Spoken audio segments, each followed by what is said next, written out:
Chào các em, hôm nay mình sẽ học bài số 11 liên kết hydrogen và tương tác van der Waals.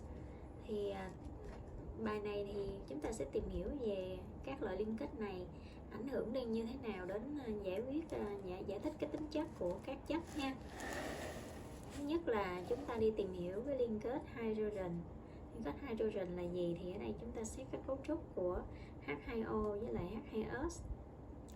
Thì cả hai đều có O và S, nó đều có những cặp electron là chưa có liên kết như thế này đó.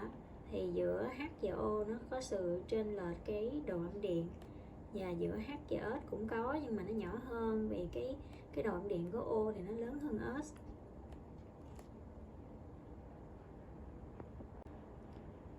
Vậy cái liên kết OH và liên kết SH thì liên kết nào phân cực mạnh hơn?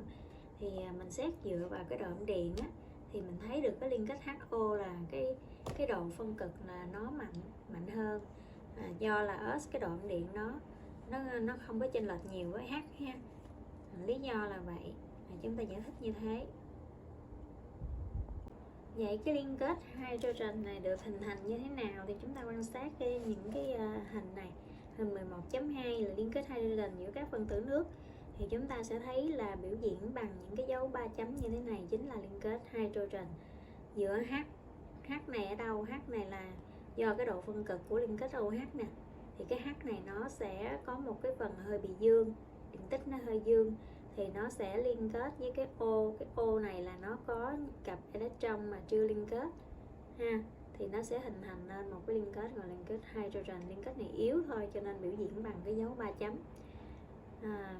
Thì người ta định nghĩa liên kết hydrogen nó là một loại liên kết yếu được hình thành giữa H ha, với một cái nguyên tử có độ âm điện lớn, như ví dụ như là ở đây là O đi, hoặc là ở đây có N nè, độ âm điện nó lớn, và cái nguyên tố độ âm điện lớn này nó sẽ có cặp electron hóa trị chưa có tham gia liên kết đó, thì nó mới hình thành nên được cái liên kết hydrogen.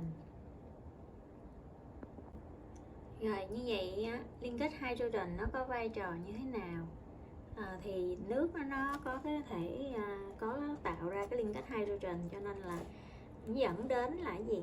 Những cái phân tử nước nó sẽ liên kết chặt chẽ với nhau hơn, làm cho cái nhiệt độ nóng chảy và nhiệt độ sôi nó cao hơn so với những cái chất mà nó không có cái liên kết hydrogen mà cấu trúc nó lại tương tự như vậy đó. Rồi cái thứ hai nữa, vì nước nó có cái liên kết này cho nên nó khi mà mình hòa tan những cái chất vào nước á, thì nó lại là giúp cho những cái chất nó hòa tan nhanh hơn, là do nó có cái liên kết hydrogen này nè. Thành thử ra nước mới được sử dụng làm một cái dung môi hòa tan được nhiều chất ha. Đặc biệt là hòa tan được cả những hợp chất ion và những hợp chất là có liên kết cộng hóa trị phân cực đó, cho nên nước là một cái dung môi rất là quan trọng.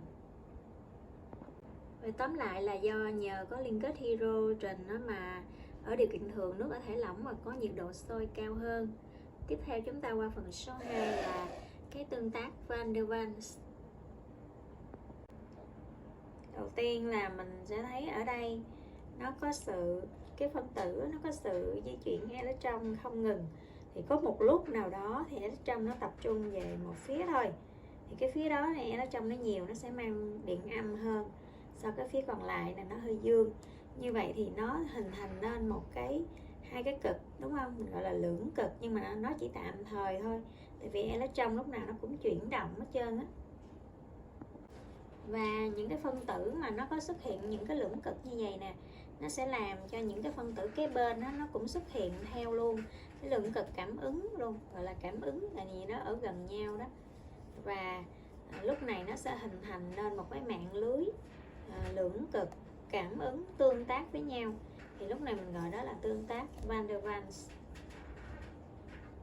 Là mình tìm hiểu cái ảnh hưởng của tương tác van der Waals đến cái nhiệt độ nóng chảy và nhiệt độ sôi của các chất.